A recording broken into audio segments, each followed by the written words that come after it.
كثرت حكايات النساء في حياة السلطان سليم الأول بين أميرة وجارية وزواجه من زوجة أخيه وملكة أسيرة زوجها لأحد رجاله، وواحدة قام بطردها وهي حامل بابنه الذي أنجبته في بيت رجل آخر، وتم حرمانه من لقبه كأمير.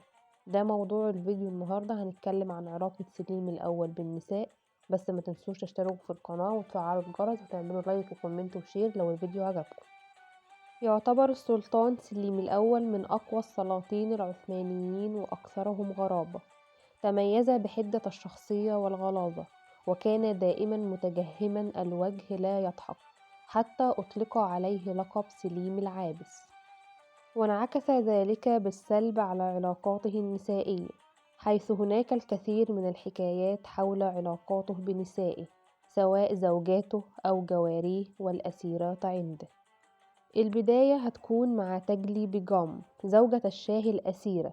كانت أميرة تركمانية، ووفقا للكاتب الإيطالي أنجيليلو تزوج الشاه الصفوي إسماعيل الأول منها، وأحبها حبا كبيرا، وأنجبت له ولدان، حتى وقعت أسيرة عند السلطان العثماني سليم الأول، وذلك أثناء معركة جلدران التي وقعت عام 1514 ميلاديا بين الدولة العثمانية والصفوية، والتي انتهت كما ذكرت من قبل في إحدى الفيديوهات بانتصار سليم الأول وأسر تجلي بيوم.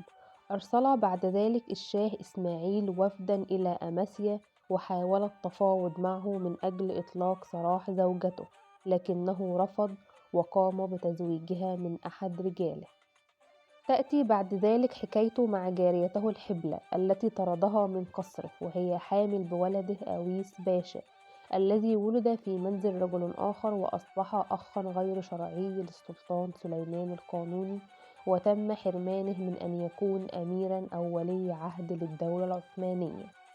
بالنسبة لحكايته مع زوجاته، فمن المعروف أنه كان له زوجتان، وهما السلطانة عائشة والسلطانة حفصة. عائشة خاتون ليست هي حفصة خاتون، والدة السلطان سليمان القانوني. عائشة خاتون كانت متزوجة من شقيق سليم الأول الأمير محمد، ولكنه توفى في عام 1507 ميلاديا، وفي عام 1511 دخلت حريم أخو زوجها لتصبح بذلك زوجة السلطان سليم الأول. يقال في أحد الكتب بأن زواجه منها أعطى موقفه قوة أثناء صراعه على العرش. أما الزوجة الثانية فهي عائشة حفصة أم السلطان سليمان القانوني، وإلى يومنا هذا لم يصل الباحثون إلى وثيقة تؤكد بأن عائشة حفصة هي أميرة القرم الحقيقية. وأخيرا حكايته مع جارية زوجته، ذكرت هذه القصة في مذكرات جلال بيه التي نشرتها المدونة الشركسية.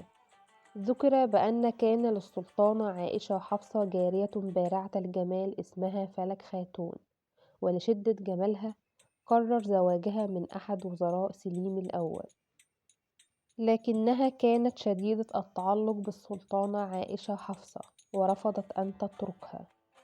عندما رآها السلطان سليم الأول أعجب بها بشدة، وأمر بأن تضم إلى حريمه، فذهبت إلى سيدتها وقالت لها: أرجوك حرريني، لا أريد أن أكون سببا في حزنك وأسفك، حرريني حتى لا أسبب لك ذلك.